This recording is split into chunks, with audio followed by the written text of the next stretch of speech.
ছাত্র পরিষদ সরস্বতী পুজো দেখো ছাড়বে না এবং বিরোধিতা করে এবং উন্নয়নের পাঁচালী উন্নয়নের পাঁচালী গান শোনানো হচ্ছে সরস্বতী পুজোয় মাকে। প্রথম কথা হচ্ছে হাজার হাজার বছরের পুরনো সনাতন সংস্কৃতি, এইটা অনেক আগেই মুখ্যমন্ত্রীর নেতৃত্বে এটাকে বদলে দেওয়া, নষ্ট করার একটা ব্যবস্থা এই রাজ্যে চলছে।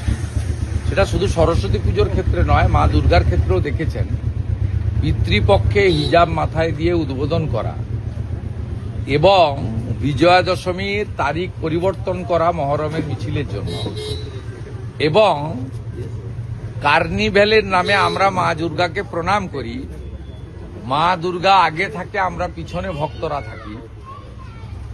সেখানে উনি স্যালুট নিচ্ছেন, মা দুর্গা ওনার সামনে দিয়ে মিছিল করে নিয়ে যেতে হচ্ছে রেড রোডে। এই সব মিলিয়ে তৃণমূলের চোখে হিন্দু সনাতন সংস্কৃতি অনুযায়ী পঞ্জিকা শাস্ত্র মতে কোনো দেবদেবীর পুজোকে তারা বিশ্বাস করে না।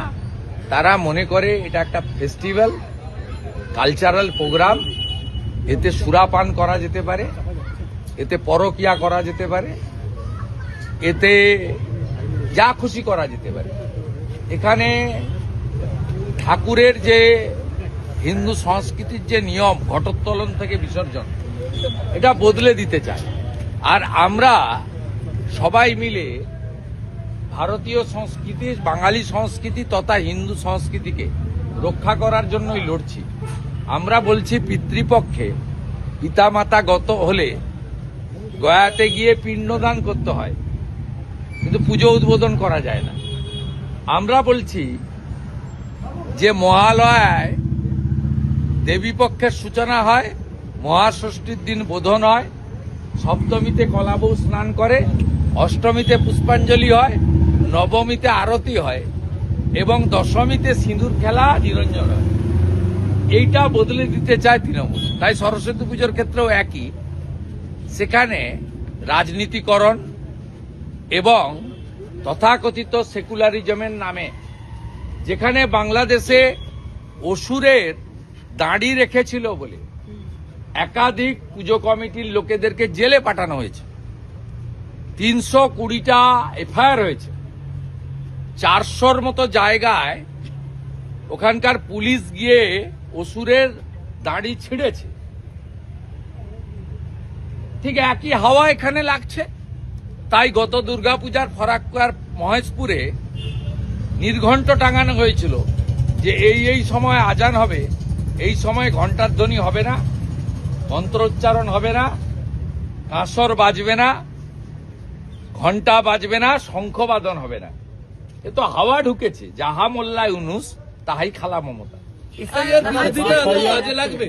সরস্বতী পুজোকে এই যে এসআইআর বিরোধিতায় ব্যবহার করতে চাইছে তৃণমূল কংগ্রেস।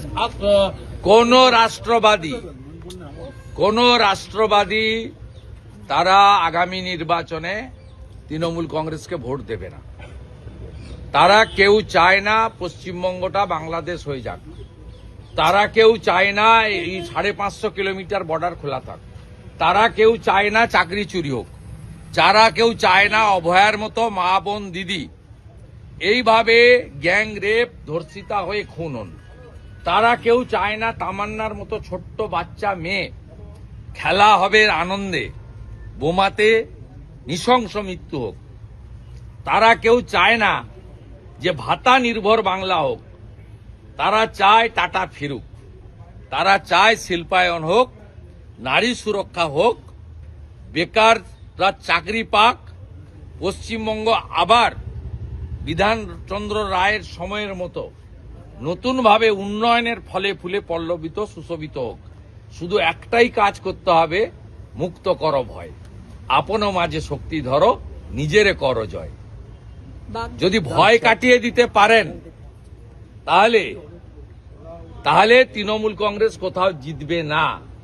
এমনকি দরিদ্র মুসলমানরা তারা বিজেপিকে হয়তো ভোট দেবে না, কিন্তু তৃণমূলকেও ভোট দেবে না, এইটুকু আমি বলে দেব। গতকালকে যা হয়েছে তো সেকেন্ড বক্তুই করার চেষ্টা করছে। এটা নতুন নয়। আপনারা মনে হয় খাগড়া বাড়ি কুচবিহার দেখেননি। আমার গাড়ির উপরে পেট্রোল ছড়ানো হচ্ছিল। আপনারা টিভিতে মনে করছিলেন ওটা জল নয়। প্রথম যখন বুলেট প্রুফ গাড়ির কাঁচ ভাঙতে পারেনি, পাশে অনেক সময় রাস্তার পাশে দোকানে মোটরসাইকেলের জন্য পেট্রোল থাকে, দেখবেন বোতলে, সেই বোতলের পেট্রোলই ছড়াচ্ছিল। আমি তখন দ্রুততার সঙ্গে ড্রাইভারকে বললাম যে বেরিয়ে চলো তাড়াতাড়ি, কারণ ওরা দেশলাই মারছিল। আর বুলেট প্রুফ গাড়িতে বাইরে থেকে আগুন লাগিয়ে দিলে দরজাগুলো অটোমেটিক কোর্সে বন্ধ হয়ে যায়। ড্রাইভার, সিকিউরিটি, নিশীথ প্রামাণিক এবং আমি চারজনই দগ্ধ হয়ে মারা যেত। সেটা ক্ষতি কিছু নেই, চেষ্টা করেছিলাম বাঁচার, উপরওয়ালা আছেন, ভগবানে বিশ্বাস করি বাঁচিয়েছেন। একইভাবে চন্দ্রকোনা রোডে শুধু পেরেক লাগানো কাঠের বাটাম ছিল না, কেরোসিনের জার, পেট্রোলের জারও পাশে ছিল। অতএব এটা নতুন কিছু নয়। পশ্চিমবঙ্গে বিরোধী দল করতে গেলে অনেককেই পুড়িয়ে মারার চেষ্টা হবে এবং বকটুইর মতো কাউকে কাউকে পুড়িয়েও মারবে। আগামীকাল আমি ওই পরিবারের সঙ্গে যাচ্ছি ওন্দাতে, এবং দেখা করার পরে ওন্দা থানার সামনে একটি শান্তিপূর্ণ বিক্ষোভ প্রতিবাদে অংশগ্রহণ করব। আমরা ল অ্যাবাইড পিপল, আইন হাতে তুলে নিতে চাই না। আমরা আমাদের প্রোটেস্ট রাখব।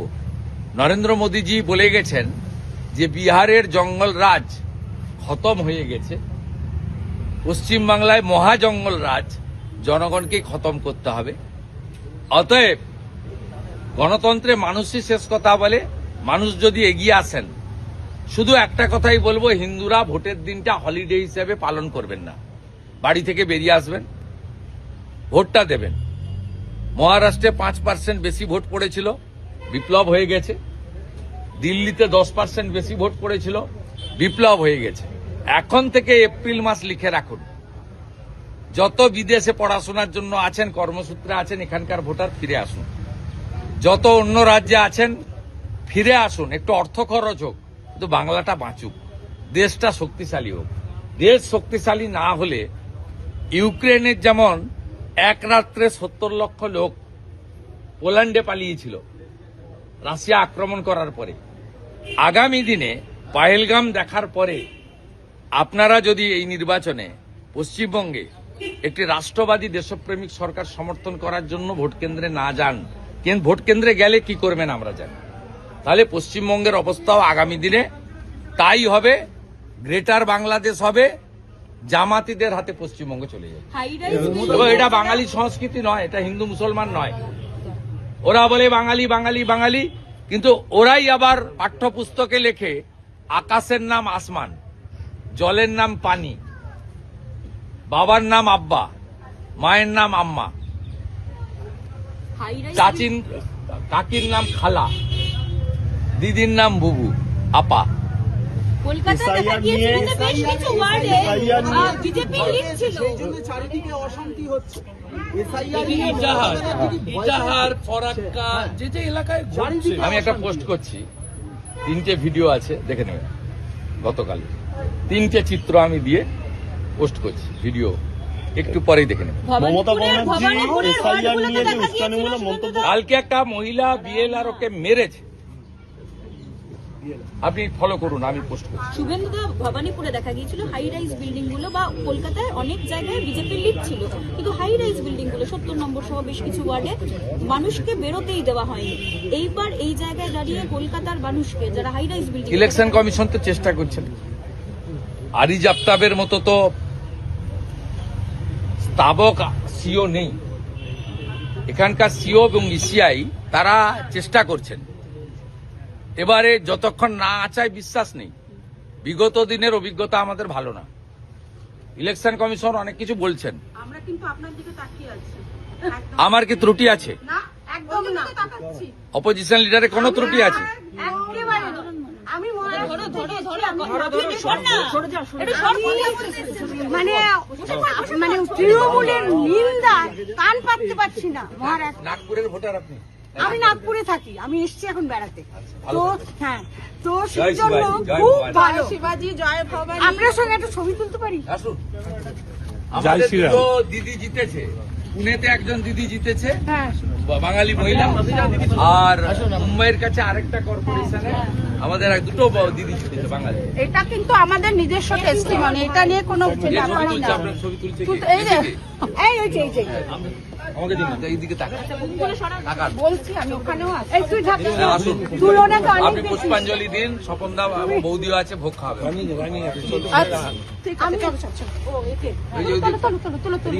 ওইদিকে তাকান, ওইদিকে তাকান। আমাদের ভিডিও ভালো লাগলে লাইক এবং শেয়ার করুন। কমেন্ট সেকশনে গিয়ে জানান আপনাদের মতামত। আরও ভিডিও পেতে আমাদের চ্যানেল সাবস্ক্রাইব করুন এবং প্রতি মুহূর্তে খবরের আপডেট পেতে প্রেস করুন বেল আইকন।